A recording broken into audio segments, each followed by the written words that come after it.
imaginas estar cansado, desvelado y que cuando estás a punto de dormir, unos ronquidos le meten una madrina a tu sueño?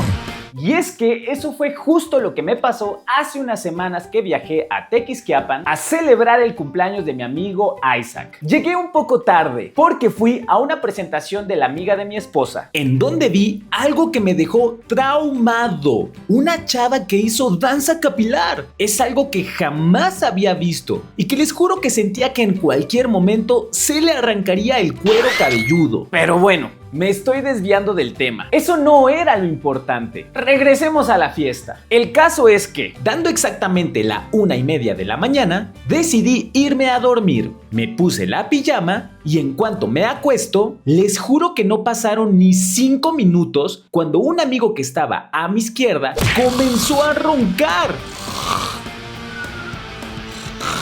Pero de esos ronquidos que parece que está broncoaspirando o que se le metió el mismísimo demonio que a Lolita Ayala. Estaban escondidas. Les juro que por más que lo intentaba, simplemente no podía dormir. Fácilmente pasó como 1 hora y media y yo seguía sin poder dormir. Y cuando escucho que se acomoda de lado, finalmente sus ronquidos pararon. ¡Bendito Jesús sacramentado que revivió de entre los muertos al tercer día! Pero es entonces cuando otro amigo que estaba ahora a mi derecha comenzó a roncar cual Shrek, al punto en que sus ronquidos sonaban así.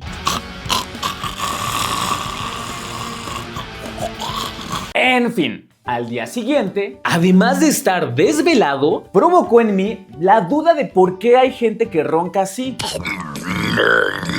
Y aquí les van algunos datos curiosos que descubrí sobre los ronquidos. El ronquido puede ser una señal temprana de problemas cardiovasculares, incluso antes de que aparezcan otros síntomas. La posición al dormir sí influye, puesto que dormir boca arriba favorece el ronquido, porque la lengua y el paladar blando tienden a caer hacia atrás, estrechando la vía aérea y provocando el ronquido. Sin embargo, dormir de lado suele reducirlo. Los ronquidos pueden alcanzar niveles sorprendentes, pues hay casos documentados en los que los ronquidos superan los 80 decibeles, que se compara al ruido de una licuadora. Estadísticamente, 40% de los hombres y 24% de las mujeres suelen roncar habitualmente, pero en las mujeres, tras la menopausia, ellas alcanzan cifras similares a la de los hombres.